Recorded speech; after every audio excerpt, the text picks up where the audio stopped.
SC ST വിഭാഗങ്ങളിലെ ഉപസംവരണത്തിന് അതാത് സംസ്ഥാനങ്ങൾക്ക് തീരുമാനമെടുക്കാമെന്ന സുപ്രീം കോടതിയുടെ ഒരു നിർണായക ഉത്തരവ് കഴിഞ്ഞ ദിവസം വരികയുണ്ടായി. ഇതിൽ പ്രതിഷേധിച്ചാണ് നാളെ ഓഗസ്റ്റ് മാസം 21-ാം തീയതി സംവരണ ബച്ചാവോ സംഘർഷ സമിതി ദേശീയ ബന്ദിന് ഇപ്പോൾ ആഹ്വാനം ചെയ്തിട്ടുള്ളത്. രാവിലെ 6 മണി മുതൽ വൈകുന്നേരം 6 മണി വരെയായിരിക്കും ഭാരത ബന്ദ് നടത്തപ്പെടുക. ഇതിന്റെ പശ്ചാത്തലത്തിൽ തന്നെ നമ്മുടെ സംസ്ഥാനത്തും ഈ ഒരു നിയമത്തിൽ പ്രതിഷേധിച്ച്, അതായത് ഇത്തരത്തിൽ സംസ്ഥാനങ്ങൾക്ക് തീരുമാനമെടുക്കാമെന്നുള്ള പ്രധാന ഒരു ഉത്തരവിൽ പ്രതിഷേധിച്ച് കൃത്യമായിട്ട് നമ്മുടെ സംസ്ഥാനത്തും ഇപ്പോൾ ഹർത്താലിന് ആഹ്വാനം ചെയ്തിരിക്കുകയാണ്. സംസ്ഥാനത്തെ ആദിവാസി ദളിത് സംഘടനകളാണ് ഇപ്പോൾ ഹർത്താലിന് ആഹ്വാനം ചെയ്തിട്ടുള്ളത്.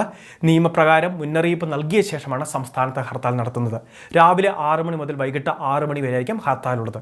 പക്ഷേ നമ്മളുടെ സംസ്ഥാനത്ത് ഹർത്താൽ വരുമ്പോൾ ഈ 6 മണി മുതൽ 6 മണി വരെ ഹർത്താൽ എന്ന് പറയുമ്പോഴും നമ്മളുടെ സംസ്ഥാനത്ത് ഇതിൻ്റെ ഭാഗമായിട്ട് ഒരു വ്യാപക പ്രതിഷേധം എന്ന രീതിയിൽ മാത്രമേ ഇതിനെ കണക്കാക്കേണ്ടതുള്ളൂ.